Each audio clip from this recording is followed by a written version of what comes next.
Alrighty, welcome back to another live episode of the Wisco Fanatics Show. We are live on Tuesday night again for the Green Bay Packers.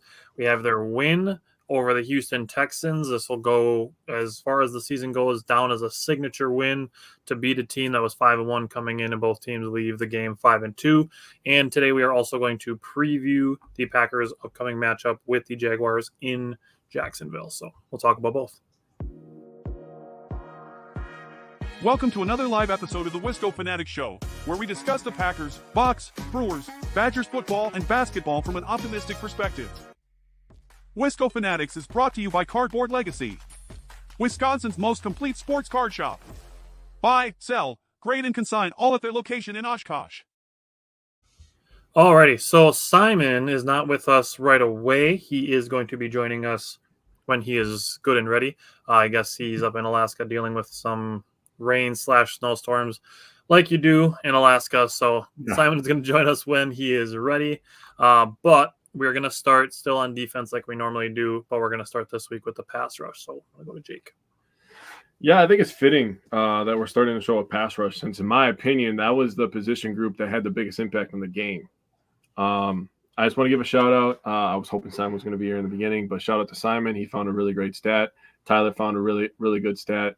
Bryant tried to share a stat, the same stat actually, but his link didn't work. So I'll give a thank you to everybody. We have a really great group here, so I appreciate everybody. But starting out, we had 4 sacks, 2 by Eric Wilson, who had to play a bunch more snaps. Shout out to Bryant again for saying that he wanted Eric Wilson on the field more, and he played big. With Quay Walker leaving, Eric Wilson came up and got those sacks and those pass rush situations that I was giving credit to Quay Walker in. But it just seems like it's a scheme at this point, honestly. Hafley's pushing all the right buttons at the right time, right? Not that the players can't improve in certain areas, but, man, Eric Wilson looked real fast on Sunday, in my opinion. The whole defense did, honestly. 2 sacks from him, sack from Gary, who was living in the backfield on Sunday. Just a couple times, one time when they literally just forgot to block him when he was standing up menacingly behind the defensive line. I love that shot. I love it. That shot where he's just walking along the line. Yeah, just going for a Sunday stroll, and he's just like, "Yeah, I'm gonna come kill your quarterback now." And then another one when the right tackle was so terrified of how fast Gary got off the line that he decided to take a seat. Didn't even get touched. Just sat down on the field and allowed CJ Stroud to get killed. And then my favorite sack of the day was Xavier McKinney. No way in hell did I think Xavier McKinney was coming. No way in hell did the Texans think Xavier McKinney was coming, because Dalton Schultz didn't even look over there. He blocked down like you're taught, and McKinney came off the edge. They actually blitzed him twice from what I remember. 3 hits. We also had 3 quarterback hits. Gary had 2 of them. Colby Wooden had the other one. And 11 hurries. Enigbari and Gary had 3 apiece, so good game by Enigbari. Maybe under the radar, I feel like, in basketball terms, because I've been thinking about basketball all day. It's like when a guy has a quiet 20-point game, right?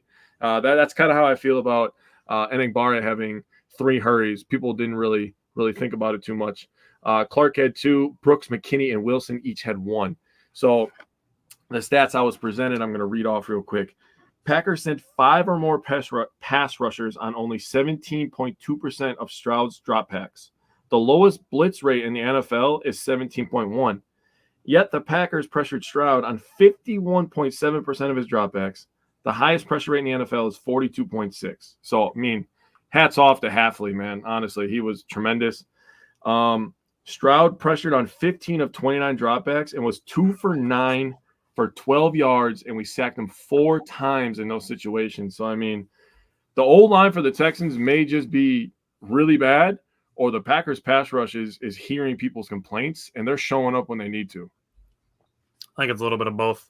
So looking at for me, going into the defensive line, we kind of had a little bit of this conversation going on before the show started, but looking at the first half, the D-line was helping get the pressure, but they needed to help more against the run.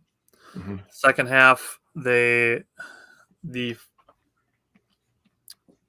first third down of the second half for the Texans, there was a play where Kenny Clark forced Stroud right into Eric Wilson. So I wanted to give Kenny Clark some credit for that. Again, we've talked about this a lot throughout the first handful of weeks of the season, that there's more to pass rush than just registering sacks and rushing, keeping your rush lanes and forcing quarterbacks to step up into other players for sacks. That stuff doesn't matter. That shows up on the tape, but not in the box score. So I wanted to give Kenny Clark credit for that. Now, you two were having a little bit of conversation about the penalties, the offsides, and the neutral zone infractions. So the defensive line had 4 of the Packers penalties this week. Now, it sounded to me like you guys are not thrilled with the penalties. Now, 4 on the D line is crazy, bro. That's crazy. And it's especially in the situations that happened. Or 2 of them at least were in really bad situations. I'll give you 2 of them. So I don't know, I'm going to bring Simon in here before I kind of start to say what I'm going to say, but looking at it from a perspective of effort, that's how I chose to look at it. Now, obviously, again, 4 of them across the D-line is not something you really want to see, and I'm not saying that I want to see this continue, but I'm also not mad at it because these 4 penalties happened by 4 different players. So to me, I was looking at it as them trying to gain an advantage. I think the only one that really bothers me is that last one where it's like, dude, we have them in a position where it's going to be 4th down. They're going to have to kick a, 58-yard field goal. Fairburn is very good. I wouldn't doubt that he could make it, but it was kind of windy out there a little bit. But you much rather have him make that, not to mention the time that came off. Now, ultimately, it turned out in our favor because they didn't have no time left. But I would much rather still have to have him make a 58-yard field goal in that situation. If he misses it, then we're just trying to kill the clock down and win the game or even get even closer to where they have to score a touchdown, because it wouldn't take us much to get into field goal range. That was the only one I was like, dude, that is such a killer penalty right there. Like, absolutely killer. That was about like a third out of 5.5. So they ended up having a third of inches. Yeah. But I looked at them overall, trying to figure out, especially being the home team facing a team on the road, trying to gauge their timing. Because when you're playing on the road, you're not going to be able to get your cadences off because the other team is going to be making noise, or the other team's crowd is going to be making noise. Right. So you're trying to time their times to get an advantage. And when you are successful on those things, you can make game-wrecking plays, like strip sacks, things of that nature. The McKinney sack, I'm not saying McKinney was one of the players who was, trying to time the snap. He just had a free rush. But we've seen guys like Kenny Clark, when they time those snaps well, and then we're like, whoa, he got such a great jump. That's that kind of thing. It just didn't work in their favor this game. Yeah. Now, if it's something that becomes a trend or a habit, then I will change my tune on it. But with this being a 1-game instance and it being different players, not one player doing it over and over again, not repeating the same mistake, I'm choosing to look at it more of guys trying to gain an advantage than guys not being coached right or guys making boneheaded mistakes. Yeah, and like I kind of said before we came on air, was that it seems like some position groups are taking turns rotating between who's going to get the majority of the penalties for the day. So hopefully that can slow down a little bit. All right. Well, Bryant, we'll go to you for the linebackers. Yeah, so I thought it was kind of a little bit of a roller coaster game, to be honest. I thought, obviously, Eric Wilson played phenomenal. I love the fact he was on the field more. I don't love the fact that it was because Quay got knocked out. I thought Quay started the game strong. I thought he was doing good things in the run game a little bit. So overall, if you go off like PFF record, it's hard to, sometimes really grade the linebackers. It had their run, especially Cooper and Isaiah McDuffie, their run grades against the run were not good. But Quay Walker and Wilson were like our 2 highest graded PFF players on defense for the game. So I thought they had a big impact. They did miss 4 tackles. And I think they only combined for like 7 tackles.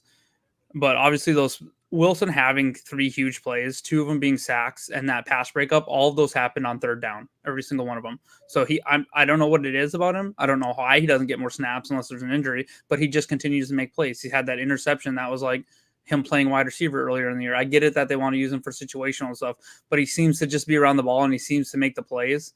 So hopefully, even if Quay's back this week, hopefully this shows them like, hey, we probably need to get Eric Wilson on the field a little more, no matter what. It's kind of turning into like a Williams situation where it's like, okay, we thought this was going to be Bullard, or maybe we thought this was going to be, Carrington Valentine, who didn't even play a snap this last game again. But, but they're just forcing. Williams is playing so well that there's like, we have to have him on the field. There's no choice about that. And I think Williams played every snap this game or something like that. So I think Wilson won't play every snap, but I feel like he's earned the right to be on the field for 20, 25, 30 snaps a game, at least 50% of their snaps. He needs to rotate in. I feel like that. Obviously, I'm not scheming up anything. I will say, so they combined for, they had like 7 tackles as a squad. They missed 4, and the team did miss 10 tackles, which isn't terrible, but isn't great. I said last week that they need to watch out for Mixon bouncing outside. He definitely did that, caused some missed tackles, did that on his touchdown. He was running like that's the best I've seen Joe Mixon. I haven't watched him this year, and maybe he's been like that all year. But man, he looked fast and strong. Like Mixon's been like that all year. He's been really good this year. I don't know, getting revitalized, being back in that offense or something. He's been running super strong. I will say shout out to Cooper though. He did absolutely murder a wide receiver or tight end trying to block him. I think it was Dalton Schultz. He smoked him and he flew back into the wide receiver that was trying to take the wide receiver screen. Cooper didn't make the tackle on that play. I can't remember if it was Williams or who it was. But Cooper smacked the guy back into him and created a tackle for loss or no gain. So that was a good play by him. So he's still young. He's still learning. I like his athletic upside. But overall, kind of a roller coaster game from him. But when you have someone that has such a huge game like Eric Wilson, that matters, and it props up the linebacker group. Jake, how'd the Packers defense do on 3rd and 4th downs? Good again. Can't be upset. Held in the 4 for 13. That's 30% if you're doing percentages at home, so that's very good. 3rd and short, we gave up 3 of 4, so 3 of their 4 conversions were 3rd and shorts. 3rd and medium, they were 0 for 4. 1 sack from McKinney in 3rd and medium, and 1 sack from Wilson in 3rd and medium, and then 3rd and long. They were 0 for 4 until they picked up that last one on the drive, the 11-yarder. And people were talking about Jair, and I know Simon saw my comment because, I commented and replied to him. I said it took a perfect pass and an amazing catch to beat Jair on Sunday. That's how good he was on Sunday. And it was the one long 3rd down that they picked up. Wilson's other sack came on a 3rd and long situation. So they did tremendous. They were forcing tons of pressure and forcing him in the down and distance, and they were winning. So good job by the Packers defense. So Steve asked, wasn't Mixon averaging 5.5 yards coming into the game? That sounds about right. He averaged 4.6 against the Packers, and so his season total now is 5.2. So Mixon has been really good, and JR brought up him getting rejected for the Lambeau Leap, which is awesome. Darian brought up something that I think I don't agree with, that he thinks Eric Wilson should start in place of Quay Walker, and Walker should be moved to the outside linebacker spot, especially since he's the most effective on blitz plays. I don't think I can get behind that. I can get behind Isaiah McDuffie having a few more snaps taken off the field to get Eric Wilson some more snaps, but I don't think Eric Wilson should be starting in place of Quay Walker. No. I think Eric Wilson is really good at his role, and people should just be happy that he's playing good in his role. That's what I think. I don't think that we have to move people out of starting lineups just to appease the fan base. Let's just let them do what they're doing. Eric Wilson's playing good in his role. He stepped up big on Sunday. Let's just let it be. Hopefully Quay Walker is healthy. We're going to hear from Brian later, and he's coming back this week from the concussion. Yeah. Matthew, the Packers are absolutely on a roll. Simon, about the barrel, baby. Yeah. Simon, how did you feel about the secondary? Welcome in, by the way. Fellas, good to see you. Hold on. Cover your kid's eyes. That's for the fantasy loss last night, you prick. Fantasy loss? Yeah, you beat me by 3. Did I, dude? I'm Dude, gonna be honest. dude, I was Dude, killing you. I'm gonna be 100% honest with you. I gave up on that league. Like, it's just like I get killed every week. Dude, I was murdering It's you, bro. I bad. should have killed you. Hold on, I have to look at this now. I didn't see what happened. I was paying attention to a couple of the leagues. You're my fantasy. Oh, secondary though, like they played about as well as you could really ask them to play. Considering, I'm sorry, I missed like the first 5 minutes. You guys already talked about like pressure and stuff. Yep. Okay, cool. So yeah, with all the pressure that the front seven was able to give, this was about as good as you could. I mean, they were in Diggs' face all night. Steve, I'm sorry. I swear to God, I wasn't on purpose. I did not pour salt in the wounds on purpose. Diggs ended up with like 5 catches for 20 yards. Safety play just ends up being coverage is too good. They didn't allow a catch all night. Bullard played a little bit in the slot, and he allowed 4 catches for 20 yards. Nixon allowed 1 for 2, and Alexander, like Jake said, 1 on a miraculous catch for 11 yards. Like, they did everything that you could have really asked them to do on Sunday. The fact that I had Tank Dell as my X factor or whatever, our secondary versus Tank Dell. I did not expect us to shut him out. I thought he was going to give us a little bit. He did drop a touchdown though. He did. He should have had that touchdown. I think he ended up beating Alexander. Yeah. Chris said all this fantasy talk's got his head spinning. Dude, this is my favorite comment ever.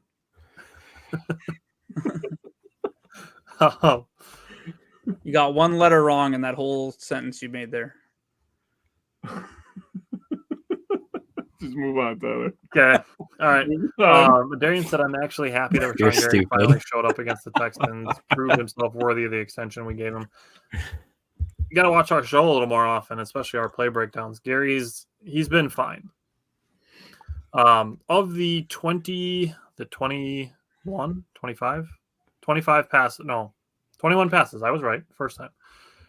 21 passes, only 7 of them went further than 10 yards for CJ Stroud. So when Simon's talking about the secondary, that they're not even trying them, he only attempted 2 passes beyond 20 yards and 5 passes between 10 and 19 yards. People don't want to throw down the field against us. They don't. That's legitimately, like, within 3 or 4 weeks, struck fear into the opponents of the Packers to the point that they don't want to throw the ball downfield anymore. Because they're like, okay, yeah, if we do that, like Xavier McKinney's just going to pick it off. I actually won a fantasy game with Stroud as my starting quarterback. So, your opponent must have had the Jets defense. Yeah, I think I won one with Daniels. Okay, Jake, how did the Packers do in the red zone defense? Honestly, pretty happy about that too. When you consider the position that they were put in to start this game and the position that they were in, throughout this game, giving them 2 drives to start at the 11-yard line. So first drive, they get the ball at the 11 after the interception. Mixon for 1 yard. Stroud incomplete. They have a 3rd and 9, an incomplete pass, but there was an offside, so no play. And then a 3rd and 4, incomplete pass, pressure from Gary. That was the play where Gary was kind of walking around menacingly, and it was just like, how do you not block that guy? How do you see him walking around and somebody on the old line doesn't go like, we should block 52? Like, he's the guy, in my opinion, that you have to block. But I'll take it. Field goal. And then after the field goal, there was the penalty by Enigbare. And I saw a bunch of people kind of complaining about this. But the thing for me is I wear my heart on my sleeve too. I'm an emotional guy. So when I see, the Packers getting emotional and talking shit and backing it up, I get up for that. They got me riled up, man. And I'm already ready to go at game time. So when I see them fighting, getting in people's faces, bumping helmets, I'm like, oh, I want to kill these I want to be out there. Give me a helmet, damn it. And I wasn't mad at Enikbare. I like when teams play with emotion. Look at how they played the whole 4 quarters. They played physical. They played fast. So I feel like this team played with a little bit more of an edge, and I like that. Dude, Eric Wilson absolutely was it Eric Wilson that absolutely decleated somebody too? Yeah, You hear the whole crowd go, "Oh!" Just smacked him on the screen. Going crazy, bro. Yeah. It was awesome. No, Justin, I will not call, dude. It gets me going, dude. I would be crazy. Jacob's like a woman that you try to tell him to calm down. Yeah, don't tell me to calm down. It doesn't work. Second one, they had to start at the 11 again. Mixon went for 9. Then Mixon got the touchdown afterwards. Then they had another drive. Mixon ran for negative, or no, sorry, I have to go to the first one here. They were at the 19, Pierce for no gain, and then it was 2nd and 10 at the 19, and Van Ness went offsides, so a couple offsides penalties. Then 2nd and 5 at the 14, Mixon went for 10 yards, and then they had 1st and goal at the 4. Mixon ran it for a touchdown. I will not calm down. And then the final drive, I got to say it. So they were just going to run the clock out right after picking up the big 3rd down. So they had -2 and -3 yards from Mixon. Then they had 3rd and 5 at the 17, and they threw the ball. And I was like, why would they throw the ball? You allowed us to keep a timeout, which basically won us the game, in my opinion. That play call was so dumb. I felt like there was some bad coaching on Sunday, and I felt like most of the bad coaching was on the Houston sideline, in my opinion. I don't think that they set up C.J. Stroud to succeed. With the way that the Packers were getting in there, they could have called a lot better plays. They want to cry about people that they're missing. You have Stephon Diggs. Just give him the fucking ball, man. Oh, mixing it up. They only threw 3 passes in the red zone. They were 0 for 3. They ran the ball 8 times in the red zone. They only had 21 yards. So that's 2.6 yards per carry. So the Packers defense in the red zone actually did really good, holding the 2 field goals that won us the game. That's interesting. So a handful of comments. Firstly, Justin said, glad we won, but I wonder how it would have went if they had Nico Collins healthy. Nico Collins doesn't play offensive line. Yeah. We could have. What if we had Devontae Wyatt in there against that? How their offensive line and the pressures we were spacing up. You know what I mean? So we could play that game too. Yeah.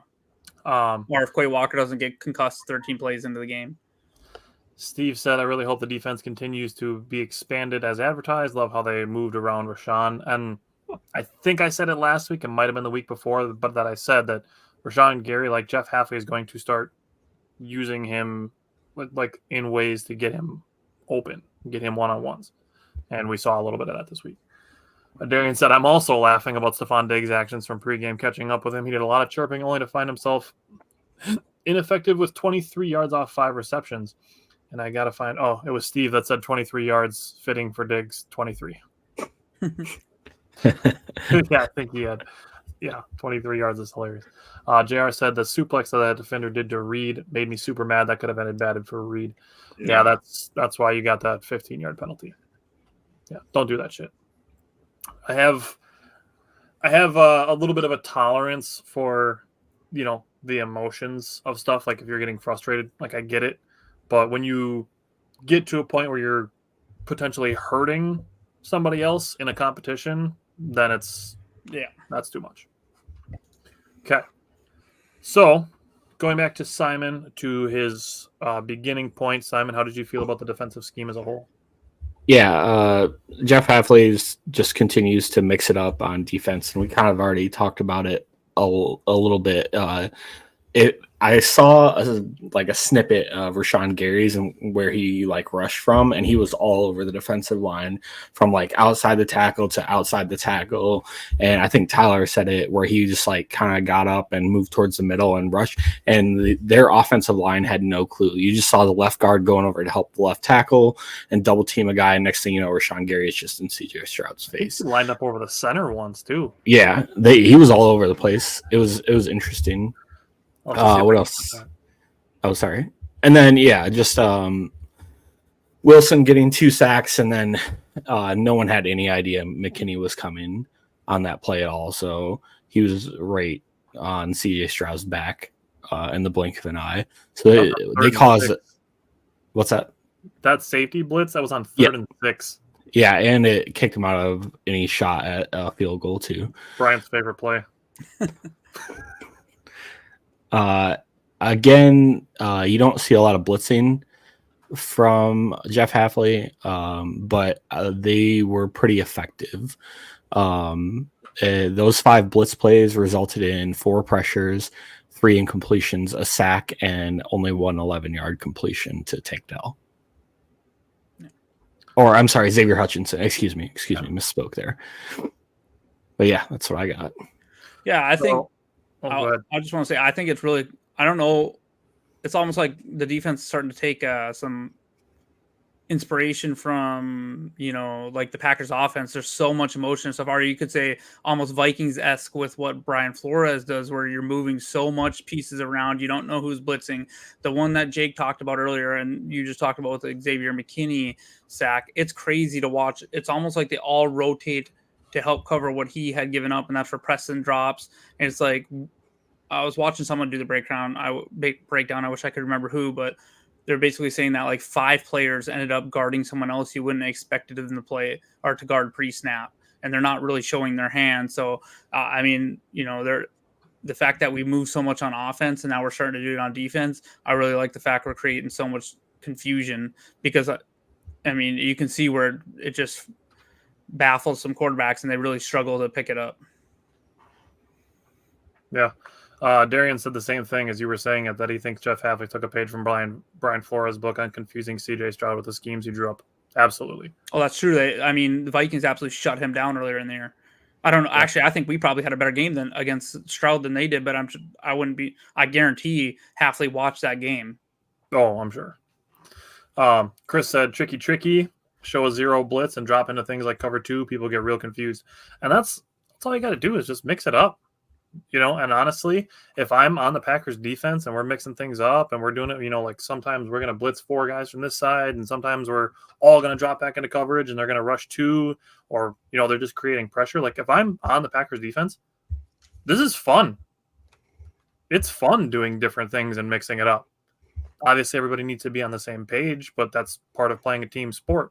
So it's fun. It's fun watching the Packers play defense, which is a weird thing to say. Yeah, the fact that Gary only has 2 sacks on the year. I don't even know if Preston Smith has 1 or a half or whatever he might be credited with. LVN maybe 1. Our main pass rushers have not gotten home, but yet we're not. It's not like we're the bottom in the league in producing sacks. I think we have about. I think we're 7th. We're 7th. We're like top 10 right now, and we're producing them from different ways. So it's exciting. Steve asked, Jair gave up 0 catches for 0 yards to Diggs on Sunday. That is correct. In 7 games against Jair, Diggs has 8 targets for 3 catches and 21 yards and 0 scores. Is that real? I believe so. Yeah. Jacob Morley is a good source. So, yeah, he's pretty trusted. Preston Smith has 3 sacks. He had 2 against. He once had a bunch against the Titans. Yep. JR. Steve said, I think Xavier's sack came on a 4-man rush. He was part of that 4-man rush. And that's the thing. You're mixing up different guys and different rushes. It's a lot of fun to watch. JR, we're going to get to Love in a little bit when we move into the offense. Chris said he felt the same way with Minnesota this year. The defense is exciting to watch as the offense, maybe more so. I don't feel quite that far as the Packers go. But the Packers defense is way more fun than it's been to watch in like the last few years, like 10 years maybe. Oh, you're good. You're good, JR. We started with defense this year so we could transition a little bit differently this year. So I'm going to say the Packers offense is exciting because they turn the ball over so much. Yeah. He said, we have Darnold. Yeah. Well, that's a bummer. You guys might be getting Matt Stafford soon, though. That would not be great for us. That would be stupid. It would be weird. Is there any truth behind that? I thought it was just someone. I haven't even seen that. I've seen one report, and it's probably by I haven't looked into it yet to be like sportstalks.ce or something. Yeah. Yeah, of course not. Yeah. Okay. Steve, I think Bryant's going to have a little bit of that too. Justin said, bring back the Baltimore Blitz from a few games ago that we ran so wild. No actual sources, a bunch of clowns, nothing concrete.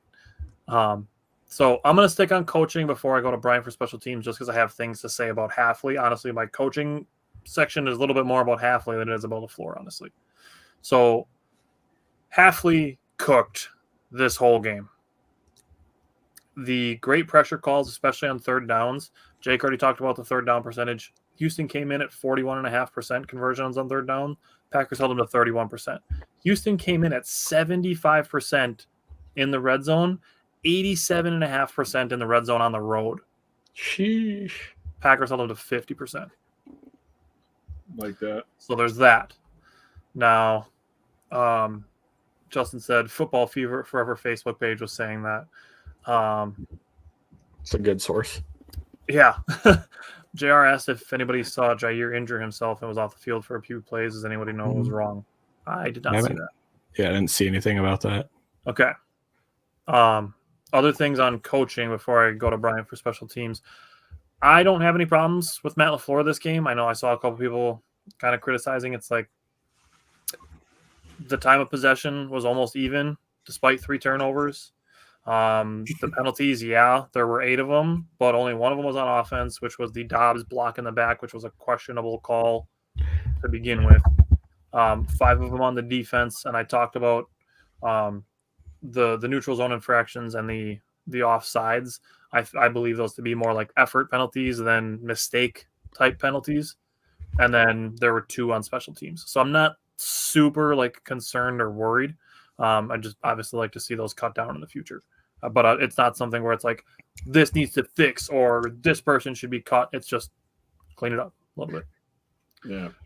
That block in the back penalty was kind of whack. It was, He hit him on the shoulder. Even though I'll say this. It looked like it, but it wasn't on slow. He shouldn't have put his hand out. He should have just did like a basketball screen where he just puts his hands up like this. box out. Once he put his hand down, that was where the ref was like, all right, he's probably blocking him in the back. Just go like this and just get in his way. He wasn't going to make the tackle anyways. Yeah. Steve said the new nickname for a defensive coordinator, Chef Halfley. Our friend of the show, Cody, sent me. He's like, I didn't know Jeff Halfley's middle name was Second. Second Halfley. That was funny. Okay. Nope. Bryant, how do you feel about special teams? Yeah, interesting game. I'll start with Daniel Whelan. That dude's got to be the Arnold Palmer of our locker room. If you don't get that reference, look it up. So he had 5 punts, average of 56.8 average, which is insane, and a long of 66. He's an absolute weapon at this point. He flips the field. And it's like the punt receivers or whatever on the other team expect him to kick it long, so they're backed up, and then he still kicks them. And the thing is, he doesn't just do a line drive kick it. He's putting it way up in the air, so the people on coverage are having a chance to get there. Not only that, he saved the game on the hold. Yep. That was an awful snap by Orzik. If it wasn't for Daniel Whelan, we'd be talking about a loss here due to special teams yet again. Or Daniel Whelan throwing a game-winning touchdown. Yeah. That'd be so sick. I'm not even. You know how sick that would be. Either way, he's still the hero. Yeah, but just a great job by him picking up that snap. And if you haven't seen the front view of it, go watch the view from the end zone, and you'll see how inside and low that snap actually was. Orzik did get cut today, but it's a formality. They're going to bring him back. They might have already done so. But yeah, 5 huge punts, an average of 56.8. At this point, I would say he's right there in the top of the league as one of the best punters in the league. So that's good to have. McManus kind of talked about it. We talked about his issues last week. I said, well, one of the ways to forgive that is coming in here and make a game-winning kick or making your kicks. And what do? He had an opportunity, a huge opportunity. He made a game-winning kick. So good job on him. Good job not breaking the concentration. We've seen previous kickers where if something just slightly goes wrong, they get all whack in their head and they don't follow the rhythm, and they miss that kick there. And then for everyone else, I don't know what the hell they were doing for the rest of the special teams.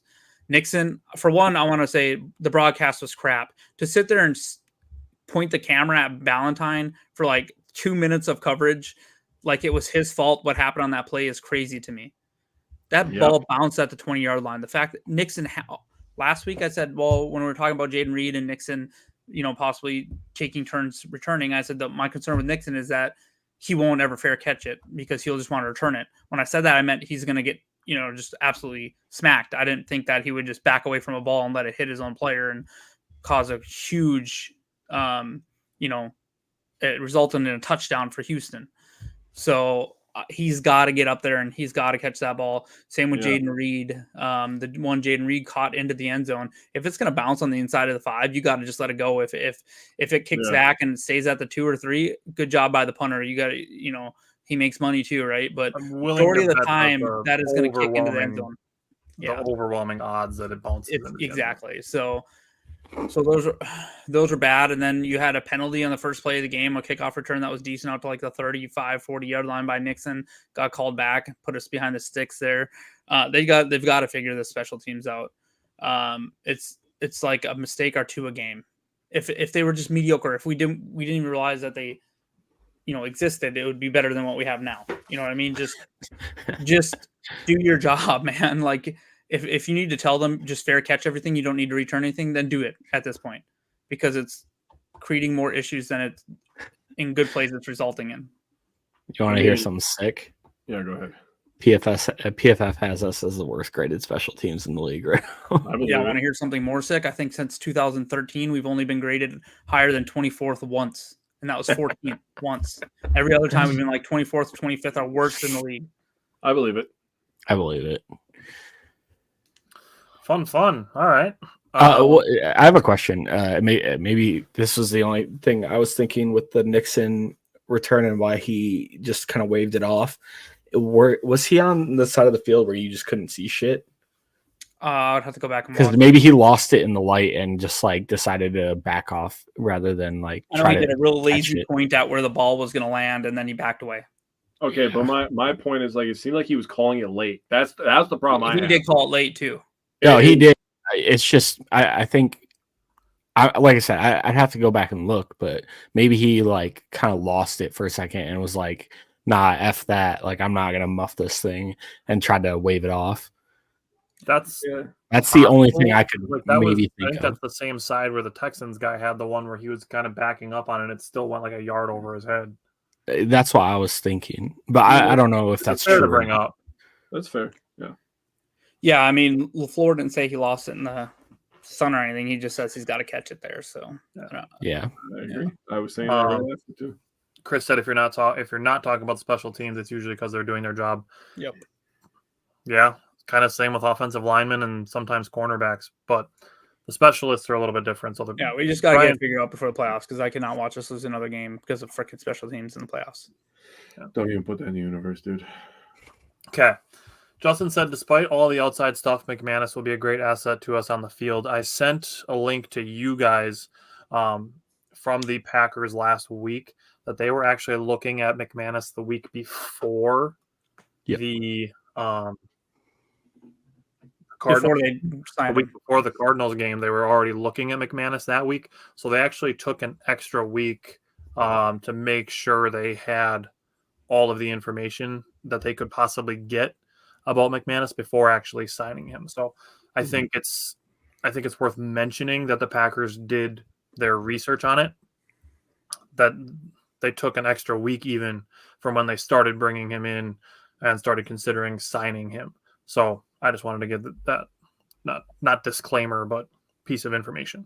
Yeah, and any concern about his strength of his leg, he kicked a 65-yarder pregame. So yeah, the one before they iced him that he made too was straight down the middle, and it looked like it was in the middle of the uprights. The first thing I've noticed about his kicks versus Narveson is Narveson's kicks always seem to have like a tilt on them, and that's what was causing them to go different. McManus's are straight up and down. So better balls, makes sense. Yeah. Steve said the same with Josh Myers. Haven't heard his name much. He's having a nice year. Josh Myers is actually having a nice year. I agree. He was mic'd up on Sunday. Interesting. Okay. Going into the offense, Simon, how do you feel about the tight ends? Yeah. With Musgrave headed to IR, Kraft and Sims were the only two that played tight end. Kraft's playing 55 snaps and Sims 15 snaps. I thought both of them did pretty well in the blocking game, especially paving the way a little bit in the run game. In the passing game, Tucker Kraft Yeah, he took an absolute dot. That was such a good throw and catch in the end zone to score. That thing was an absolute rocket. Way to hang on for 6. He ended up with 33 yards and a touchdown, 12 yards after a catch. And then Sims caught one ball for 2 yards. It's big work to carry that load. The one catch for 2 yards. Not everybody can do it. I like that thing that you shared too. After Piss missile, yeah, true, Steve. After the touchdown, that was Dobbs. Hot piss only, like in the end zone with Tucker Kraft. That was great. Yep. Yeah. Once I noticed that, I was like, "Yep, that's going on the old Facebook there." Did you see that? Did you see that thing the Green Bay Packers media posted where Tucker Kraft was catching in the end zone? It was hot piss and cold. Yep. Dude, Green Bay's media team is absolutely cooking this they year. got called out like last year or the year before, and now they completely stepped now up. they just post so much cool stuff. Yep. Yeah. It's fun. Last week they posted it was BDE and it was like I don't even remember what it was, but then this week it was something else and it was like WTF or whatever. Yeah.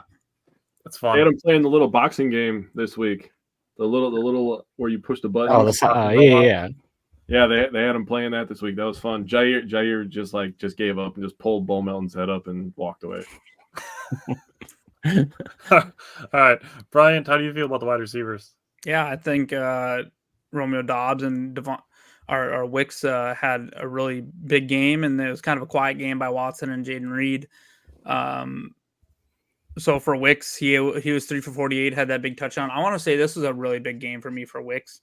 I think he caught everything that was catchable thrown his way. He made that nice diving catch. He caught that touchdown, in that big spot right there for that over his shoulder. So just for him to hold on to everything he really had a chance at, I thought was big. And actually towards the end of the game, he had beaten his man deep, but that's when they sent like that zero blitz and just Love kind of threw it up and gave him a chance. I'm not going to lie. I held my breath a little bit there. I literally said, "Oh no, Jordan," like when he threw it us, but luckily, it fell to the ground or whatever, but he had him beat. But if it was blocked up, it's probably a touchdown. I'll say if Wicks catches that ball, everybody's going to need new shorts. Yeah. Oh, true. Yeah. So big game for him. And then Romeo Dobbs, man, since he came back last week, 2 touchdowns this week. No touchdowns, but 8 receptions for 95 yards, and 8 of those receptions were resulted in 6 first downs. And then he had that, that catch at the end of the game to set him up even closer with for the field goal. And he just showed how great his hands are. There was another catch earlier in the game where his hands, I was like, how the heck did he catch that? I saw somebody on Twitter saying that his targets were forced. And I'm like, like he had 10 targets, he had 8 receptions. I'm like, if you're forcing the ball and completing 80% of them, like keep doing that. Yeah, I guess if those are forced that he goes for 8 for 95, I guess force it. What do you have? He had to have like 7 or 8 first downs too. He had 6. But I feel like every single one of his slants went for a first down. He had 6 first downs, 8 catches for 6 first downs. Oh no! Please don't do that. And he was 4 for 5 uncontested catches. Yeah. I No. mean, just monster, right? He's just got the best hands on the team. I'm not going to acknowledge my brother right now. But yeah, I do want to see us get Watson more involved, and that's just a little foreshadow for what I kind of will talk about here for this game. Yeah, and it's another week where the passing game distribution is spread out very well. 8 different players targeted. All 8 players had a catch. The Romeo Dobbs had the lion's share. Dontavian Wicks had 6 targets. Josh Jacobs had 5 targets, including his first receiving touchdown. Let's go. 212 receptions. Hopefully it doesn't take him another 212 to get his next receiving touchdown. Wayne, welcome in. Kraft and Reed each had 4 targets, and there were 2 drops by Packers receivers. One of them, you mentioned Reed having kind of a slower day. His day could have looked a lot better if he had reeled in that one. Atham said Jordan Love doesn't have the arm strength to hit Watson regularly. I don't know that I agree. Hard disagree with that. He's got that. He showed it in the Cardinals game. He hit him for that deep touchdown. It's just a little bit a matter of scheme, of opportunity and things like that. Yeah, Justin said force because Love is a gunslinger and makes bad decisions. Get out of here.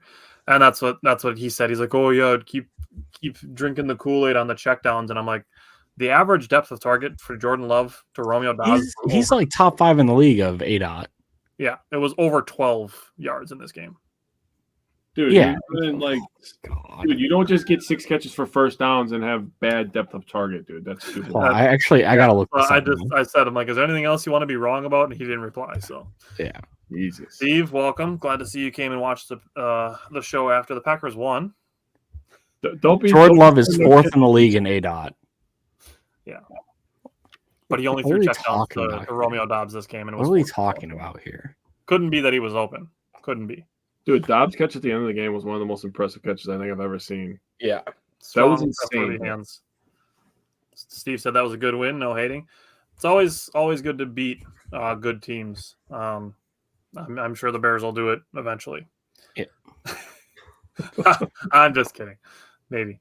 They're playing good. To hold my breath during Era, I the guess. Speaking of checkdowns, guess who's leading the league, or guess who has the least ADOT in the league? Patrick Mahomes. Patrick Mahomes. Interesting. He doesn't. He did it 6.1 last year too. He yards. hardly throws across the line of scrimmage. Yep. He's a yak merchant. So looking, we're gonna be 7-2 when we play all. I don't know if I go that far. We'll see. Steve. It'll be better when we beat you then. The Lions are a tough game. Yeah, that'll be interesting. It'd be sick. Love throws 30 to 40 yard dots to Kraft regularly. He throws 30 to 40 yard dots to a lot of people. It does. And he definitely has the arm strength to be targeting Watson whenever he wants to target Watson. I agree. Yeah. This game, Jordan Love was 2 for 7 on deep balls. He had 2 touchdowns on deep balls, 1 interception, and 1 drop. That was the one that Jaden Reed had kind of go through his hands. But he had 3 big time throws in this game. All of them were throws of 20 plus yards. So that would be the 2 touchdowns and the one that Reed dropped, which could have led to more points before halftime. Also, he was 10 of 19, from 10 to 19 yards, he was 3 for 4. From 0 to 9 yards, he was 14 for 15. That's where his other interception was. And then from behind the line of scrimmage, he was 5 for 6. That's where the other drop came in. And he had a touchdown, the touchdown to Josh Jacobs. So the distribution, I've never had a complaint on it since I've had this as a topic to cover. And that's going to continue. Wayne said the Green Bay Packers need to reevaluate next weekend against Jacksonville. Look at the film, find out what kind of errors and mistakes in the Houston Texans. And that's kind of what we're talking about. Chris said the Lions are dangerous. Vikings went toe-to-toe with them, but they can attack so many different ways, and their O-line is insanely good. Yeah, their offense is just so good. They've been building their offensive line for what feels like a decade now, and it's just like they just keep investing into it, and now it's paying off. Almost. In my opinion, the Lions are the best team in the league right now. Yep. The Ravens are so good, dude. That's true. The Ravens were down 10 to is nothing and inconsistent. absolutely- The Lions have a very consistent. The Lions defense. are a Best better safety two-way tunnels, and they team. play run defense. The Ravens could outscore the Lions, but the Lions could play better defense than the Ravens. Yes, their defense. That'd be a sick game right now if both That of would be those an teams awesome game played. right now. Yeah. Yes, it would. Okay, Bryant, how do you feel about the O-line? Jake, I thought it was Badgers, that's why I was thinking. much of the same, right? Very good pass defense or pass protection for the most part. They did give a couple sacks, but not very good on the run blocking side of it. I just feel like it's a struggle right now for Josh Jacobs to get anything more than a 3-yard run. He had a couple like a 14-yarder, and then he broke the big like 27-yarder or whatever. But it's such a battle right now for them to get that. So I know they started the same way last year, started slow with the run blocking, but hopefully they'll pick it up. Good job not getting any penalties. Talking about the grades again, so 4 of their 6 that played were 68 plus, so 60 is average, right? The PFF, and if anyone hasn't heard me say that, 4 of the 6 that played were got a score of 68 or higher, which is pretty high, but then 4 of the 6 were 58.5 or lower in run blocking. So in pass blocking, once again, they're good. Run blocking, not so good. Good job not getting any penalties. I will say I noticed Sean Ryan. He got a lot more snaps than Morgan this game. So Sean Ryan had 45. Morgan only got 13. I will say shout out to Sean Ryan. He is the one that made the tackle on that first interception and that was returned for 45 yards. If he doesn't catch him there, they might score a touchdown there. They don't score a touchdown, it ends up in a field goal. That is a different, that, early in the game, but that makes a difference in the game. So good job by him hustling back to make that tackle. But yeah, so for a team that wants to throw up the ball a lot, it's good that they are good at pass block. I think they're going to have to start finding more success earlier in the game. I know we were killing people in the play action, so it hurts not to have the running game going as strong as we want to. But I like the fact that LaFleur is sticking with it. But I do think that maybe if we can start finding earlier success in the pass game earlier in the games, it can then open up our running game, which will then open up the play action more. So that's what I'm kind of hoping will happen until we fully get to where we want to be in the run game. So Justin said Love has 45 touchdowns in his first 22 games. Give that man his flowers. Jordan Love gets his own segment, and we're going to talk about him in a little bit. Chris asked, do the Packers run many screens? The average depth of target would probably indicate no, but I wonder if that could help with the run game struggles as an extension of the run. They don't do a ton of screening, but what they've done a lot is handing the ball off to the wide receivers. So we've seen a lot of Jaden Reed handoffs. We've seen Bo Melton end-arounds. We've seen Christian Watson end-arounds. We saw them try a reverse this week. So they use their wide receivers a little bit in the running game as opposed to running a lot of screens. So those end up going rushes and not short passes. Yep. Yeah, I'm not going to say no to passing more. I actually thought the Packers were going to pass more this year. That's why I had him a little bit. Yeah, sweeps and whatnot is exactly. Running should be secondary. I mean, again, I'm not gonna say no, but the run game obviously it has its place. Houston was pretty dialed in on our sweep calls this game. The one on 3rd and 1 I did not like because I do not like when you're running lateral and across the field on a short down a lot of the times in that situation. But took all my fucking smoke away, you son of a bitch. Oh, sorry. All right, let's give it to Simon. It's his topic to talk about the run game.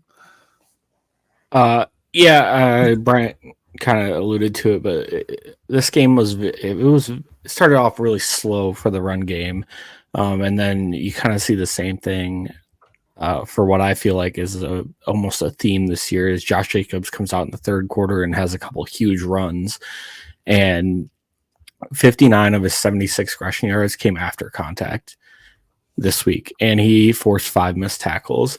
And I feel like Emmanuel Wilson got done a little bit dirty too. He had 11 yards rushing. 18 of his 11 yards came after contact. So that's it was tough. He had 5 rushes for 11 yards. And then I thought the Texans did a really good job at holding our end arounds to negative yardage. They tried 3 times and they had negative 5 yards on those end arounds and sweeps. So good on them, where they've actually had a pretty good success this year. The Packers, that is. Justin said, so what you're saying is it would help to establish the pass game early to help open the run game up. It's a give and take. Yep. It's a give and take. You have to be able to do both. I think the LaFleur offense is predicated on passing and play action. And motion. Have you seen Jordan Love's stats off play action this year? Dude, he's disgusting off play action. Yeah, he's so good. I can't remember off the top of my head, but he has like 126 rating. When we actually have the running game going, probably be even better. So now I gotta look it up. This is completely random, but did you guys hear that stat about Tony Pollard? I sent it to Tyler yesterday. Mm-mm. So Tony Pollard has 339 rush yards this year. How many rush yards do you think he has after contact? I don't even want to know. It can't be good. 343 rush yards after contact. That's absolutely insane. He has more rush yards after contact than he has total yards. That's how bad the Titans O-line is. Oh my god. So when we're watching the Packers O-line and people are complaining about they're not run blocking good, think about how bad it could be. Who was it? They were talking about a player the other day that has like 2.2 yards before contact. I was like, can you imagine having that good? It has to be like a Lions player. I forget who it was. San Francisco or something to our Lions. It was crazy. I was like, oh. Man. Jordan Love has a 105.7 rating in play action this year. He has 4 touchdowns and 1 interception. I thought I saw something different. Steve said maybe it's recency bias, but the start to Emmanuel Wilson's season makes me think Dylan's never had this type of efficiency. I could look it up. I mean, Dylan's rookie year was definitely his best, but I don't think it's to the point where if we were looking at A.J. Dillon and Emmanuel Wilson that we'd need to be like, no, it needs to be this guy over this guy. Like, I think we can just say that they're both. Oh, I found the screen thing too. The Packers have tried 28 screens this year. They went for 149 yards. Yeah, not hugely successful, and we were struggling with that in preseason too. Yeah, we used to be such a good screen team, man. Back in the Amon Green days. Oh, my goodness. Ryan Grant, man. 4 head coaches ago. James Starks. I'm showing my Packers age. legend James Starks. Oh yeah. All right. Going into 3rd and 4th down, Jake, how do they do on offense? 3rd and 4th down. Could have been better. 4 for 10, so 40%. 1 for 4 in short yardage. They threw an interception. They gave up a sack, and then they ran the dumbest end around I've ever seen in my entire life.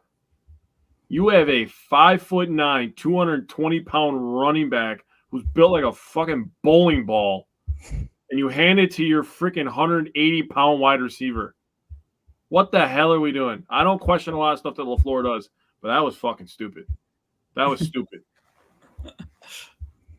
I was fucking pissed at that point. Sorry. I was so mad. But they did go on 30 mediums. If you had on your bingo card that the first 3rd down that they were going to pick up in this game was going to be a pass to Bo Melton, congratulations, because you're a goddamn liar. Oh, I put it in my free space. Then on that same drive after Bo Melton picked up a 3rd down, the first 3rd down of the game, that was when Love decided to throw an absolute seed to Tucker Kraft. That was an insane throw. And I don't know if you guys saw, but the safety from the Texans was like, crazy throw, because it was getting shared everywhere, right? So it was a crazy throw. And he was like, crazy throw. It went through my hands. Like, bro, do you realize that it did go through his hands? It went past his hands. No, I went through his hands. Go look at it again. It went literally directly through his hands, right in the middle. I thought it went like through, past his fingertips. No, it went through the middle. Bro. I thought he was like diving into where it would have been just a little late. Yeah, I thought if you would have went like this, I think you would have caught it. But either way, you just talk shit about yourself, dude. You literally just said that you can't catch. Ooh, self-burn. Those are rare. Yeah, dude. You self-sabotage. What are you doing here? Well, even Jordan Love did say that he didn't mean to throw that ball so far inside. So he praised Tucker Kraft for catching that thing. Dude, that was insane. A crazy catch. And then they were 0 for 2 on 3rd and longs. I mean, a little bit more consistency. Maybe do a little bit better on 3rd and shorts. I felt like he already made his decision on the first interception that he threw, where he was just like, listen, I think I know the play, and this is where I'm throwing it. And, sometimes that happens. Good quarterbacks make bad decisions sometimes too. I don't think that was trying to force a pass. I just think Jordan Love got tricked a little bit by the coverage, and it is what it is. But, and that just goes to show what Jordan Love is. Sometimes he throws interceptions, and sometimes he throws crazy touchdowns where you're just like, holy shit, that should not have been completed. But overall, I think a little bit better than 40% is what I'd want. I want closer to 45%, but can't be too upset we won, right? I want 69%. Same. We would win a lot of games if we completed 69% of our 3rd downs, bro. Steve said, I heard a stat about Jacobs earlier this year. When the line gives him a yard before contact, he was averaging 9 yards per carry on those plays. That would be wild. I bet. That's one of those things where, like, I don't have the time to, like, vet that because I think I'd have to be able to look it up. And I believe it. Rushing yards on the season, so that wouldn't surprise me. So, Chris said, thanks for looking into the stats. That's what we do. Derrick Henry has 873 yards already rushing this season. That's insane. Chris said, I will say Minnesota's screen game was horrible. Then Jones showed up. Now it's great. Maybe some correlation there. I mean, we spent maybe years saying that he was one of the best dual threat running backs. Yeah, he's so good in screens. Yeah. Look, we loved him in Green Bay. It's just that he couldn't stay healthy. If he stays healthy in Minnesota, good for him. I mean, that's what we all want him to stay healthy. But I mean, playing inside why the Packers moved on. Yeah. Okay. on to the red zone offense. So the first trip, they started at the 20-yard line. They had a 1-yard run, a 5-yard pass to Dontavian Wicks, and then the 14-yard laser touchdown to Tucker Kraft. Second trip, they started at the 18-yard line after the 27-yard Josh Jacobs run. They had a 1-yard run for Emmanuel Wilson, Jordan Love to Romeo Dobbs, 12-yard pass, and then first and goal at the 5. They had a negative 3-yard screen, and then another screen on second and goal from the 8 that gave Josh Jacobs his first receiving touchdown of his career. So that's pretty much it. They're successful in the red zone. I'm going to give some more stats when we get into the preview a little bit. I don't think that sucks at all at AFAM. I'm excited to play them. I'm super excited to play the Lions, bro. Yeah. Atham said we got 2 more against the Lions and the Bears. That would be great to win 3 or 4 out of those. Bro, you know how scared Bears fans are? They won't even bet a soda, bro. Also, I would say it would suck more that we have, another against the Vikings. I'm not until the Bears beat somebody that actually is decent. Yeah. No, I say that you got to be careful. They just beat the Jaguars, and we had to play them this weekend. And it's any given weekend, you know what I mean. But the Bears haven't beat anyone that is, better than noteworthy 4 or 5. So all their wins came against teams with 1 win. Yep. The only reason they have 2 now is because Jacksonville won a game. Yep. Yeah. Avon said I'd rather play the Jaguars 4 times in a row. I'm sure everybody would, except for maybe the Patriots. But Chris said I think the Bears are going to show up, play some of these real teams, and struggle. And I think that's probable. I mean, you're going to see Caleb Williams is going to have some games where he looks like a rookie quarterback. It doesn't mean that he's going to suck for the rest of his career, as much as it would make me happy and laugh. Yeah, that guy's still learning, and then you're going to put him against a Brian Flores defense that is, stressing out some of the best quarterbacks in the league. Are what we're seeing kind of the Green Bay morph into are the Lions that are a high-flying team too. You know what I mean? So, okay. So, Simon, I'll go to you first. What were your thoughts on Jordan Love in the Texans game? Yeah, I thought he had a very up and down day, and there were times where the offense kind of struggled to get the ball moving and kind of relied on wheeling a little bit to help with the field position battle.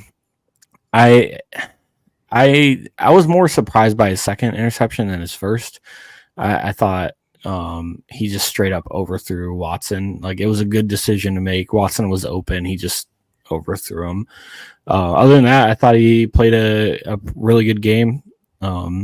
Really absolute dimes to Wicks and Kraft, and then Jacobs getting a screen for his first receiving touchdown. And then that deep ball to Reed before the halftime was absolutely beautiful. It was right on the money, and I don't think you could ask for a better ball than that. He's got to be up there in like just the loss of yardage for drops this year. It's just insane how many good drops there are. He's played, but it happens. He's played 5 games. The Packers have 10 drops from Jordan Love. Yeah, there's no way it's only 10. PFF has 10. Yeah, PFF's full of shit a lot of times. So every website or whatever counts drops a little bit differently. Yeah. That's kind of all I got. He didn't really do anything in the running department. Took a couple sacks. It is what it is. Brian, what are your thoughts on Jordan Love? Yeah, and good call out on that drop, Simon. I meant to mention that during the wide receivers. That's not a ball that Reed will normally drop. That him in the hands. For the Watson one, yeah, he needs to not throw that high there, but he did get pressured. The offensive line, if you go back and watch it, the offensive line didn't hold up. If they hold up there, he probably gets a little more chance to settle and hit Watson there. But if he knows he's pressured there and it's going to be a lot higher, more difficult throw, that's where we kind of want to see him throw it away or just take the sack, to be honest, because it was first down. The other interception that he gave up, that was a pretty good play by the safety there. Petrie. And it was an unfortunate deflection. A lot of times you see those just fall to the ground and get punched down to the ground. Went up in the air, got intercepted. But overall, yeah, kind of an up and down game. He needs to fix the mistakes. There's probably 2 or 3 interceptions that are not his fault at all in the season, but the other ones he definitely has some fault in. So he needs to clean those up. But I mean, he's also has 15 touchdowns in 5 games too. He's averaging 3 touchdowns a game. He's tied for second in the league right now in touchdowns. He's only played 5 games. You could be like Patrick Mahomes, who everyone's, it's the best quarterback in the league, rightfully so, right? But he's also got 6 touchdowns and 8 interceptions in the year. So it's like people go through this. I've seen JR. I think JR said earlier that he tries to fit in balls where he shouldn't. Well, guess what? That Tucker Kraft touchdown is because he fit that ball in there. That doesn't happen if he's playing conservative. You got to take some good with the bad, or you have to take some bad with the good. It's going to happen. He's still learning as long as he continues to try to learn from him. But I would say right now he's making about twice as many good plays as bad plays, and that can be a winning formula. Yep. You obviously don't want it, but it can be a winning formula for sure. So overall, I thought he played well. I thought he did a really good job on that. He calls the plays in the 2 minute drive, right? So when they're in that 2 minute drive situation, it's on Jordan Love to call those plays. So he called those plays to get them down the field, and he got them in position to win that game. So it was really nice to see, or really good to see that happened. That first interception to me just seemed like it was a third down play, and they're like, okay, we're going to call this play. This is where I go on this play. So it seemed like a predetermined throw that he was making. And then the second one was, again, it was under pressure. You guys brought that up already. He also threw 2 crazy touchdown passes and obviously the drop ball that Simon brought up. He had more big time throws than turnover worthy plays, which that's going to be a good thing for me. And before Jake, give me your thoughts, and I'm going to say 2 more things before we move on. Okay, first of all, our comment section is going absolutely wild. I apologize, Bryant, bro, but good Lord, what is happening over there? You guys need to focus on football. Get your head out of the gutters, damn it. Yeah, comment section, chill out. Yeah, Simon. So, anyways, he did have 2 turnovers, right? We're beating a dead horse at this point, talking about the turnovers. But then you talk about the 2 throws, right? The throw to Tucker Kraft and then the throw to Dontavian Wicks. I don't think people are giving enough credit to.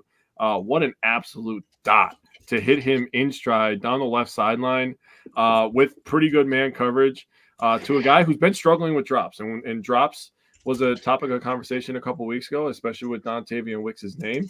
And to trust him in that situation, I mean, to beat his guy and to throw that up there and give him a chance to do it, and he made the play. I mean, credit to everybody, man. Credit to LaFleur calling the play. Love dropping the ball down there, and Wicks making the play. Big time touchdown for the Green Bay Packers. So at the end of the day, you judge his bad throws, you judge his good throws, and then you throw in the other stuff in there where he commands the offense. He's making checks. He's calling runs, checking the passes. He's absolutely in full command of this offense. So at the end of the day, you look at it and you're like, listen, we got a 25-year-old quarterback. He's 6'4", strong arm, athletic, can run, can make every throw from any position, and that's what he does, man. He's an absolute stud. So the last 2 things I wanted to say about Jordan Love, he was 3 for 7 when he was under pressure this game. No touchdowns, 1 interception. Plays where he was kept clean, he was 21 of 26. That's an 80.8 completion percentage for 185 yards, 3 touchdowns, and 1 interception. So if the offensive line can keep Jordan Love clean, he is a monster. Then the other thing that I wanted to do with the constant comparison of, Jordan Love shouldn't have got this big contract. He shouldn't have gotten paid so soon. The comparing Jordan Love to other quarterbacks making similar money, the 3 that I looked at were Joe Burrow, Trevor Lawrence, and Dak Prescott. The Packers are 5-2. The Bengals are 3-4. The Jaguars are 2-5, and the Cowboys are 3-3. The Packers are 5-2, and even without Jordan, or the games that Jordan Love has played, they're 3-2. So this money doesn't equal production, or this production shouldn't equal a big contract. That's just how it goes about it. The Packers being the team that sits their guy behind the current starter, you're going to have less of a sample size when it comes time to pay a guy for his first big extension. It's just the name of the game. Sorry, Justin killed us there. Yeah, you make a good point with the games played, right? This is his 22nd game or whatever. Already thrown 50 touchdowns. I mean, the dude is still developing, learning. I get it. He's been in the league this is now his 5th year or whatever it is, 5th or 4th year.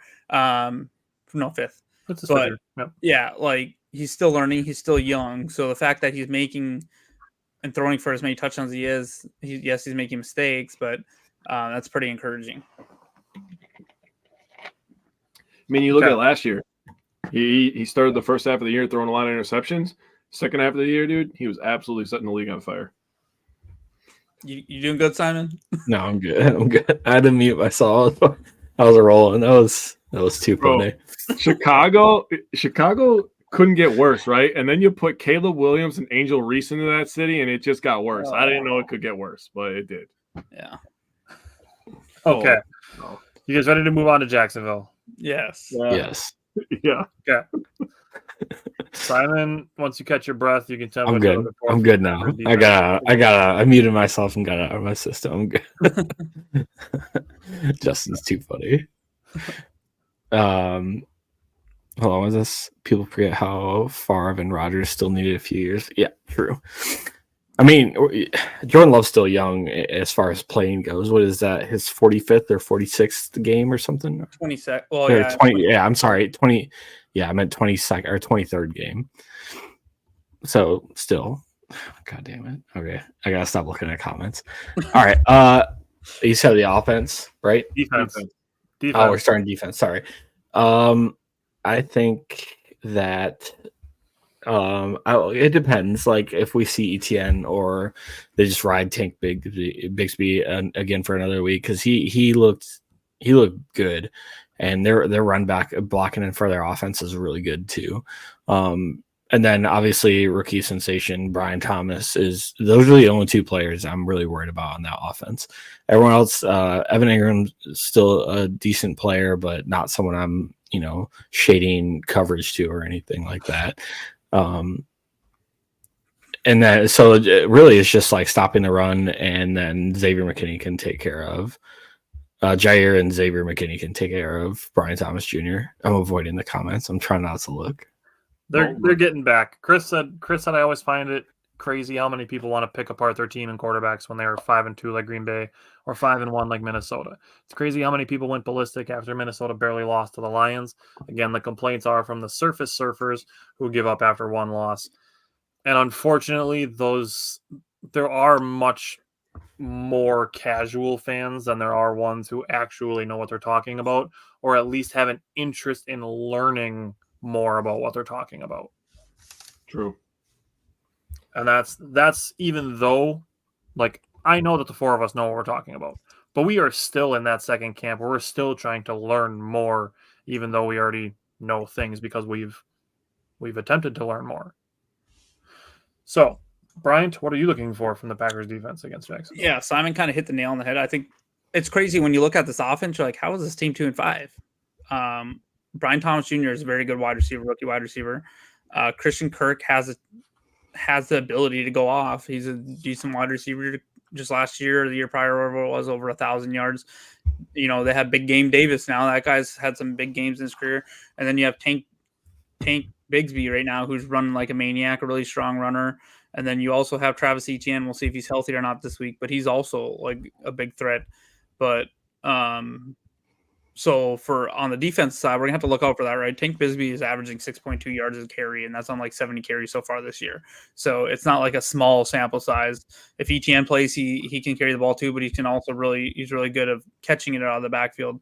I'll also say that Evan Ingram is a very good tight end, so they'll also have to deal with that, and with our linebackers struggling a little bit with coverage, that's definitely a little bit worrisome too. However, I think you can attack the offensive line. Their left side of that offensive line has given up 7 sacks. One of them is Ezra Cleveland. He was kind of up and down. I think, Kenny Clark had his fair share of good games against him. Ezra had some good games too, but hopefully it leans the Packers' way this week. But, they definitely can give up plenty of pressure and sacks. But their offense is going to put up points. This is going to be a good offense. Their offense is good. It's their defense that we'll talk about here in minutes that struggles a lot. Just looking at the Jaguars defense like an evil mastermind at this point. But we'll get to that in a minute. Jake, what are you looking for from the Packers defense?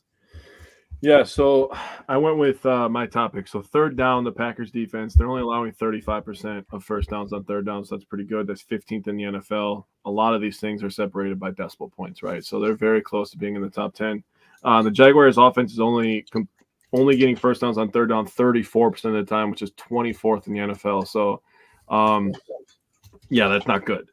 And then I was looking at pass rush, and the Jags average giving up 2.4 sacks per game. But I went game by game and looked at all the sacks that they gave up. They gave up 3 versus Miami, 4 versus Cleveland, and 5 versus Buffalo. That's 12 in the first 3 weeks. Over their past 4 weeks, they gave up 1 versus Houston, 0 versus the Colts, 4 versus the Bears. They were down big. They had to pass a lot that game. So obviously you get sacked more when the defense kind of knows what you're running. And then they gave up 0 versus New England. So they've given up 5 sacks, 4 in one game over the last 4 weeks. So their pass blocking has gotten better. And that has correlated with Tank Bigsby getting more carries. And I just want to say about Tank Bigsby, sometimes people's names are appropriate to their play style. Tank, he runs like a tank. I'm just going to say. They also passed the ball on 58.23% of their play calls. So they passed the ball a lot. So lots of opportunity for the pass rush to show up and take over this game. So let's see what we got. Red zone defense, the Jaguars only score on 50% of their red zone trips. That's a good thing for us because the Packers have been pretty good in the red zone the last couple of weeks. 1 for 3 versus the Cardinals, 2 for 4 versus the Texans. That's 3 for 7. That's 42.8%. You hold teams under 50% touchdowns versus field goals, you're going to win a lot of games. You sack the quarterback, you get up big leads. It'll be really important, in my opinion, for the offense to get off to a fast start, which you're looking to get off to a fast start. The Jaguars might just be the goddamn team you can do that against because their defense is bad, and Darnell Savage looks like a bum right now. Just going to throw that out there because I was like the biggest Darnell Savage defender. I was wrong. Chris said it's a 17-game season. All these teams are pros. Some are better than others, but any given Sunday is a saying for a reason. That's why we're still giving our full preview against the Jaguars. Like, we're not taking it as, we can just skip the preview. Like, we're still taking it seriously. Steve said Jacksonville self-inflicts their problems with if they play clean, big if, they look good at times. Cody said T-Law is very mistake prone and our defense loves to force turnovers. I'm sure if Jeff's second half is licking his chalks at this week's prep. Justin said they'll give up 3+ sacks this week.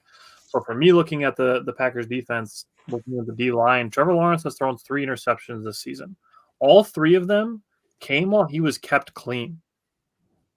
He hasn't thrown an interception while he's been blitzed. So my question is if the front 4 can make him uncomfortable enough to make him make bad decisions. He doesn't want to run. He's got averaging just over 2 attempts per game. So if the defensive line can rush, instead of focusing on contain like they've done with Stroud and Richardson and Hurts. So I'm looking to see if the D-line can make him uncomfortable enough to force him into some of those turnovers. Anything else you guys want to say on the defense? Yeah, if I meant to mention that, for the linebackers again, they have to be just prepared to try to step up and stop Tank, and then just be, don't let Evan Ingram beat us. I thought Dalton Schultz had a couple chances to make some big plays. He had the big completion against us, so just be prepared for that. Once again, if we can take away their running game away from them, I think they're going to struggle. So, all right, Bryant, what are you watching for on special teams? Yeah, so just hopefully we can be smart with catching a punt. It's probably going to be, I haven't, Jake will talk about the weather, but it's Jacksonville, it's Florida. It's probably going to be sunny and hot and everything else. Just be smart catching the ball. And then the one thing I'll say we kind of got to be careful with this week, even though that Whelan's been really good at it. They have 10 punt returns and they're averaging 20 yards a punt return. So they have a huge average on punt returns. So just be careful a little bit not to outkick your coverage. He's been good on that because his hang time is really good. So be good there. And then hopefully McManus can continue to, he had 1 kick and he showed up. And don't forget, this is the team that he played for before he came to us. And he had some troubles there and some things were said about him. So, maybe he's motivated to make sure he's ready for this game fully. I don't expect too many return opportunities for us. They've only given up like 4 kick returns all year. So, and you've seen that Houston had given up a bunch of them coming into this game. Nixon ripped off the one big one on them to start the game. They got lucky because there was a penalty on us. They kicked to him one more time, and that was it. So a lot of teams are realizing we probably just don't want to kick to him. So their punt returner is Parker Washington. Yeah, out of Penn State, I'm pretty sure. A little quick. Yep. Yep. Penn State. And they also use Devin Duvernay. Yep. Okay. For me, looking into the coaching aspect of it, I wrote one sentence for coaching. And my one sentence is, I want Matt LaFleur to out-coach Doug Peterson so drastically that Doug Peterson gets fired this week. So I actually had a thought about that. I think that's where Ben Johnson's going to end up next year. People were talking about in the comments that hopefully Ben Johnson leaves for a head coaching job. He's going to go down to Jacksonville. He's going to save Trevor Lawrence's career. Could see that. They have some weapons down there. It wouldn't be bad. They do. They actually have a pretty good looking offense on paper. Yeah. When you guys were bringing it up, talking about tight ends, running backs, wide receivers. I mean, they spent some money in the offseason on some wide receivers. They spent the first round pick on a wide receiver. I mean, they've tried. They could probably use an O-lineman, but Well, going into this game, I think for coaching is going to be a big thing. I just feel like this has the opportunity to be a trap game. However, I know we don't like talking about that, but damn look it, man. Stop fucking. Jags are. We're talking about coaching. It's a coach's job to not let a trap game happen. You had the chance to comment. You sucked. It's my turn. That's fair. So, this team's coming back from the UK, 2 weeks there, but the Packers, everyone's saying, oh, they should beat them. We open up as like 6 points favorites or 6.5. It's already down to like 6 or 5.5. But we have Jacksonville. It's very likely players are looking forward to Detroit because that's a big game in Detroit. And then we have the bye afterwards. So, and we've also just last year got our absolute asses kicked in that same stadium by the Saints. I'm pretty sure it was last year or whatever, maybe 2 years ago, 38-3 or whatever it was. It was a few years ago. Okay, yeah. We just suck when we go to Florida. So hopefully this is one of those games that you need to win because you're gonna have some tougher games. 6-2 looks really nice on the record sheet. Try to get to that. Have a tough game at home against Detroit, and then you worry about that next week. Don't worry about that game until at least Monday. So hopefully, they're ready to roll. Sorry, Jake. I'll try not to steal your thunder. Hey, you're good, bro. I was just holding it for later. Simon, what are you looking for from the Packers offense? Yeah, I think Josh Hines Allen and Trayvon Walker form a pretty good pass rushing duo. Yep. So I'm looking at tackle play a lot, and then their secondary is just not that good. They allow 10.7 yards per completion, which is 25th in the league, and 7.6 yards per attempt, which is 30th in the league. If the Packers give Jordan Love enough time to throw the ball, I think he's going to have some opportunities downfield because their safety play is just not that good. It's bad. Yep. It's bad, bro. It's ugly. I have a feeling that Good luck, Steve. Conversation is going to come up a lot in the next couple segments. Brian, what are you looking for from the Packers offense? Yeah, so talking about the Jaguars defense, they're the worst passing defense in the league, okay? So they give up 279 yards per game. They've given up 16 touchdowns with just one interception. They're allowing 70% completion rating. The passer rating is 113.7. Really, the wide receivers should just, go off early and often. So if we can get a big lead in this game, I think our early lead in this game, it's really going to kind of throw them off their game. So the rush defense has been okay. So they're only allowing 102.6 yards per game, but 4.2 yards per carry is a decent amount, but top 10 in the league. So I do think our run, our struggles in the run blocking maybe has a chance to continue. Hopefully we can get a little bit of room. Hopefully we can find early success in the passing game, which we should. If we can do that, we can run the ball a little bit better. But the biggest thing they need to do is just slow down Tavon Walker and Allen. If we can slow them down a little bit, I think we should easily put 30 points on this team. But I mean, their pass defense is awful. So, yeah. So, Jake, what are you looking for from the Packers offense? Yeah, their defense is just a mess. And the way to, and this is like classic football, you heard about this your entire life, the way to get rid of a good pass rusher is to run the ball at him. I feel like Josh Jacobs is a very good guy to run the ball at Josh Hines Allen. He's not known for his strength, not that he's weak, but he's more known as a quickness kind of guy to get to the outside. So you run the ball at him with a couple power rushes and you take care of that. For me, I was looking at third down offense. The Packers right now are 14th in the NFL, converting 40%. I said I want that to creep up to 45%.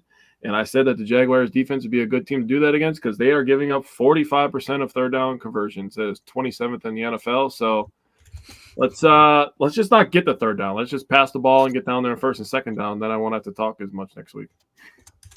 So I'm going to get some very similar numbers with the red zone and looking at the Packers offense. Obviously, I want to keep spreading the ball around. I like seeing Tucker Kraft getting targeted in the red zone. Jordan Love has 11 touchdowns in the last 3 games, and 6 different receivers have caught those passes. So looking at it, the red zone, the last 3 games, the Packers are scoring touchdowns on 2/3 of their drives. Mm-hmm. If Jacksonville is dead last in red zone touchdown percentage, allowing touchdowns on 78.26% of their opponents. Damn. That's crazy bad. It gets worse because in the last 3 games, they're allowing 81.82% touchdown percentage in the red zone.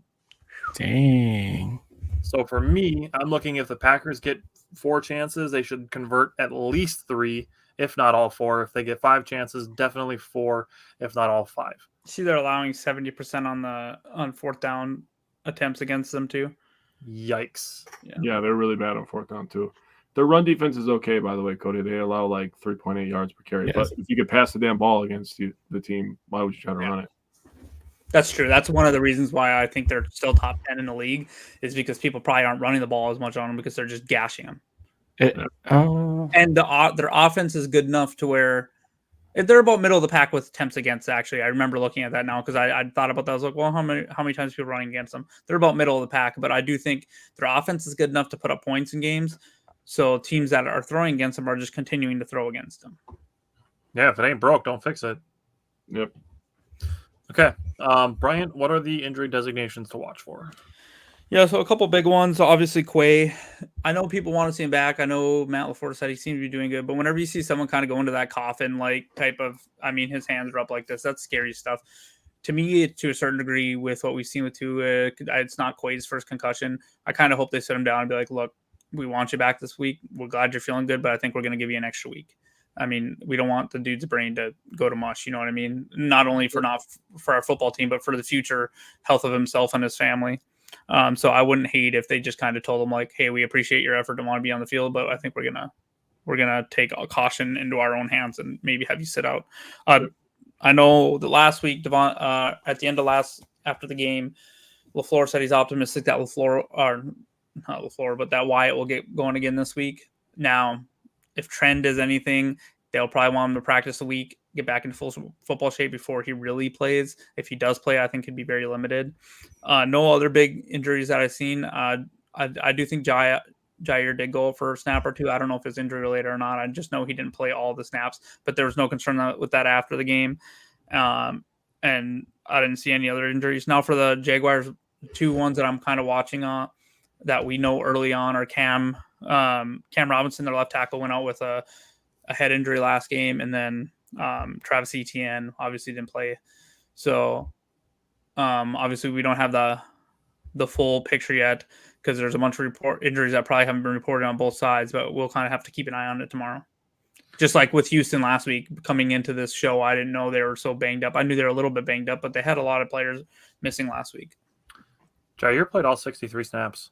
Why did I think he missed a couple? Maybe I'm thinking of someone else. Oh, I'm thinking of Zach Tom because he went off for his shoe. Yeah, Jair played all 63, so he's good to go. Yeah. Okay. Or should be good to go. Chris said, especially against a team they should beat up, might as well let him rest up for the Lions game, or just let him knock the rust off a little bit, let him play 10% of snaps or something like that. Yeah, I could see that happening too. Yeah. Okay. Jake, what is the weather going to be like? Yeah, so Bryant was right. It's Florida, and it's sunny. Sunday, October 27th, partially cloudy, high around 80, winds north-northeast at 10 to 15 miles an hour. It's going to be a really nice day, just like it was at Lambeau last week, so nothing too crazy. Sweet. Better than playing there in September and having it be 90 and Alan Lazard throwing up on the sidelines. Yeah. I went to one game. Me and Simon actually went to that game together. It was the first game of the season. Oh, my God, I thought we were going to die. I'll say this. I was talking last week about the weather, and I was like, people bitching about how hot the weather is. I said that it could be a good thing because they were going to Jacksonville the following week, and they can get used to playing in that weather before they have to go down to Florida instead of being shocked from going from 54 to 82. Like that's a big difference. So playing in 75, 78, going down and playing in 80, not that big of a difference. Steve said he's confident the Packers faithful will fill roughly half the stadium in Jacksonville. Half? Maybe fucking 70%, dude. Is there Jaguars fans right now? In London, I'm sure there are. Oh yeah, that's because they play half their damn games there. They're gonna move their franchise to London, so they'll actually they eventually will. Okay, I gotta go to Simon. Simon, what is your matchup to watch? I have the offensive tackles versus their pass rushers. Oh, all right. Well, I'm gonna have a similar thing to say in the next segment. Bryant, what's your matchup to watch? I have Darby versus Watson / Wicks. So Darby is allowing 132.8% passer rating against 12 yards per reception. He's allowed 3 touchdowns and 4% completion percentage. And then talking about Watson going deep, all their safeties are allowing at least 106 passer rating or higher against them.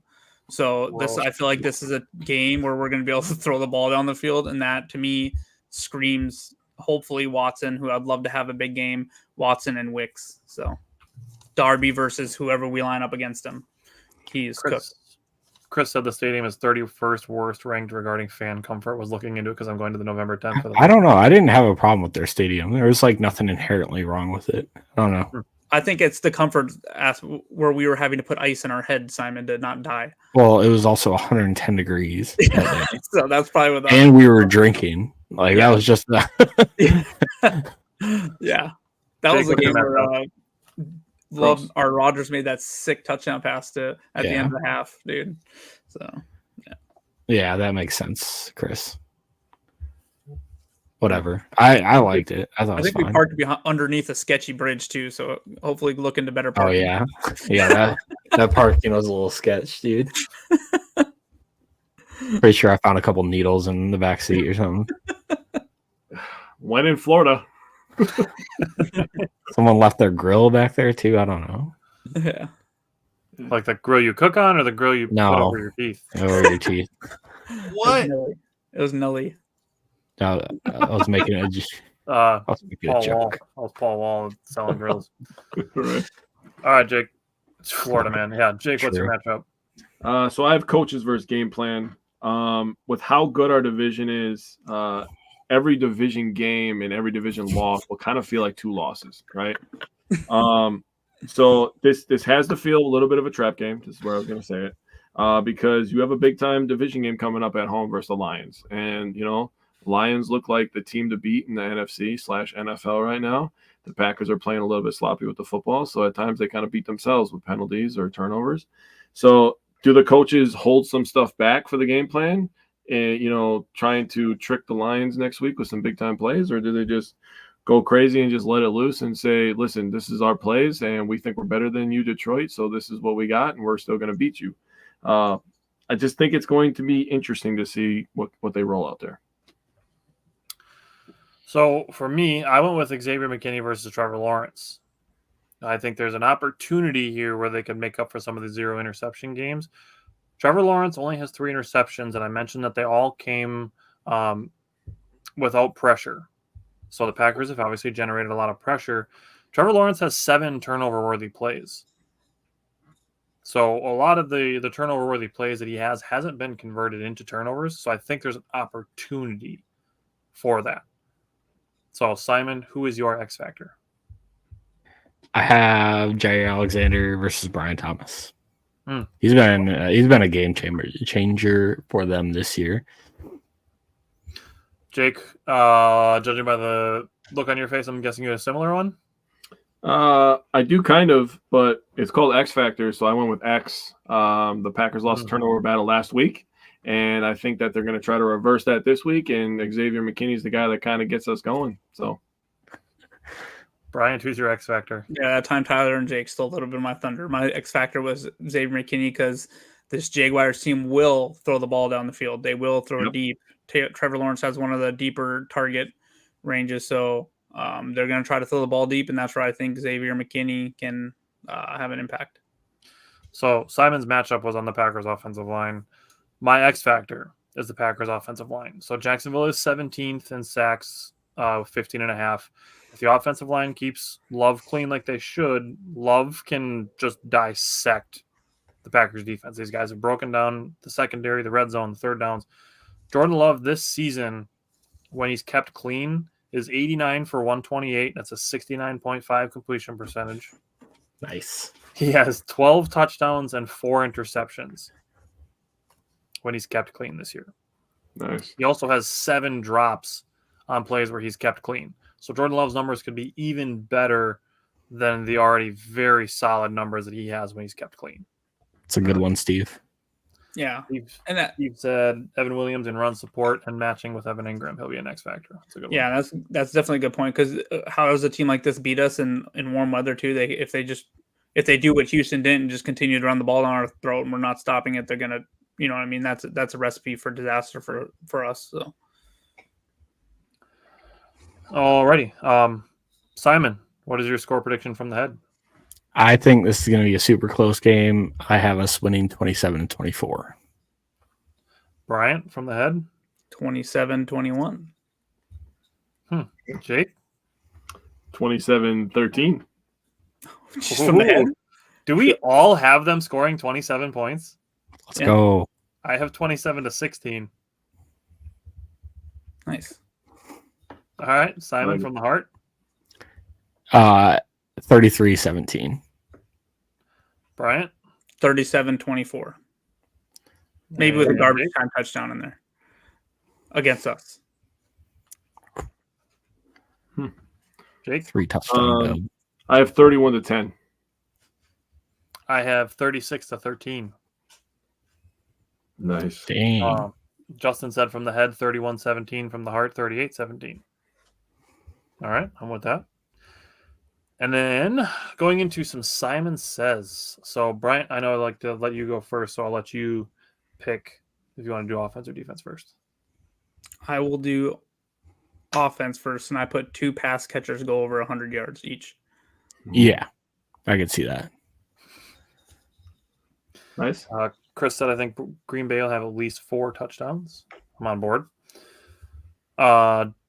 Jake, give me your offensive Simon Says. It's a 3-parter. Love 300 passing yards, Jacobs 100 rushing yards, and name any receiver to go over 100 receiving yards.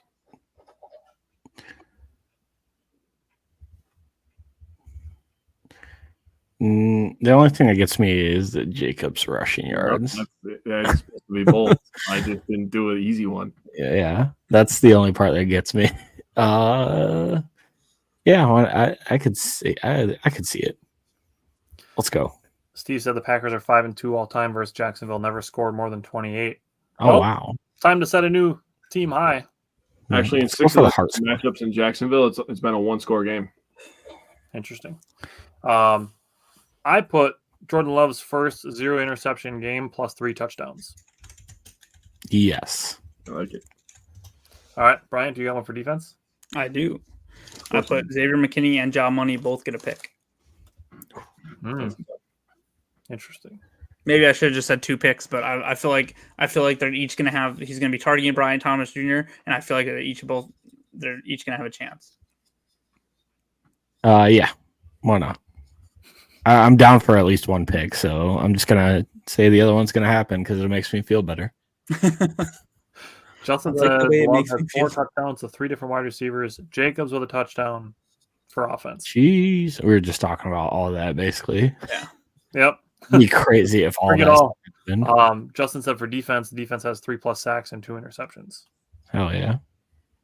Jake, I'll say if you're playing daily fantasy, this would be a game I would target for the Packers offense with a bring back player in Jacksonville. Yeah. We hold the Jaguars under 200 total yards. Ooh. I think it's going to be that one's going to be tough. These are supposed to be bold, man. I'm going bold. I know. That's why, it's just hard to see. It's just, even if we get ahead on them, they'll still figure out a way to get extra yards out of nowhere. Unless it ends up being like Honestly, the way they did it against the Texans, it makes me think it's possible. that's why I was just thinking of. I was like, if it's a close game like that, but that game was also really weird too. They had a lot of short fields too. Yeah, That's that's the part that gets me is If you would have said 250, I would say yes. 225, I'd be maybe. comfortable. Yeah, 2 probably not. Chris said under 200 passing for sure. I could definitely see that. well, that's too easy. All right. Mine for defense. Trevor Lawrence has been sacked 11 times in the first 3 games of their season and then 3 against Chicago. So Green Bay's season high No. sets a new season high for Jacksonville at 5. Ooh, They've had 4 twice and 3 Yeah. twice. I like it. I like it. That Let's do Simon it. says T-Law gets benched. No, there's no. T-Law They're not. Yeah, they're not benching him. Dude. There's no way. I have a There's a bonus bunch one of for shit y'all. experience that you can get. Simon, you got any bold predictions for this game? Packers start fast, score 3 touchdowns in the first quarter. Holy shit! That'd be awesome. It's one of those Madden games where they say, "Hey, your opponent seems to be better than you. Do you want to concede this game or you want to quit?" concede? That's one of those things where, like, if they have a drive like the Cardinals, they had a first play touchdown to Christian Watson. Like, Yeah. In that aspect, I could see it. Especially We've if also they had did the ball first. I think every game but one this year. You want to hear my bonus I one? could see it. They'd have to have. I think they have to have a turnover to make it happen. Mm, Speaking of turnovers, Cody's bold prediction this week is 5 turnovers. no, Golly. that's so many. When's the last time the Packers had 5 turnovers? I can't even think of it. So my bold prediction Week is, 3? I know we've all said it has a chance to be a close game. So my Oh. extra, prediction is that McManus gets a game-winning field goal for the second week in a row against his former team. Oh, that'd be sick. Oh yeah, that'd be I so. hope, awesome. I hope we're not in that situation where that Yeah, happen. I don't want to be in that situation. I feel like this is a team we should easily beat, but we've seen the Packer team play down to their competition. I would say played out of the competition. They're in an away game in Florida. Like I don't love it that much, but I could would also see us- enjoy. Chris said he had 5 apple turnovers because he's fat. I would enjoy seeing Cam Little kick a last second field goal to cut the Packers lead to 42. He did it, boys. I want to do a Miami versus Guys, Denver thanks game. everybody Over for all Miami. the comments, for watching everything live, for the work that you guys put into this, and for people bringing more conversation to the show as well. That's why we do the shows live, so we can have the comments, even the debauchery that today's comment section devolved into at points. Trying Comment section was a dumpster fire. trying to keep the composure, but that's part of what makes it fun. So we appreciate everybody joining the live and anybody who's going to rewatch or re-listen to the show in the coming days. So we will see you everybody next Tuesday. Go Pack, go.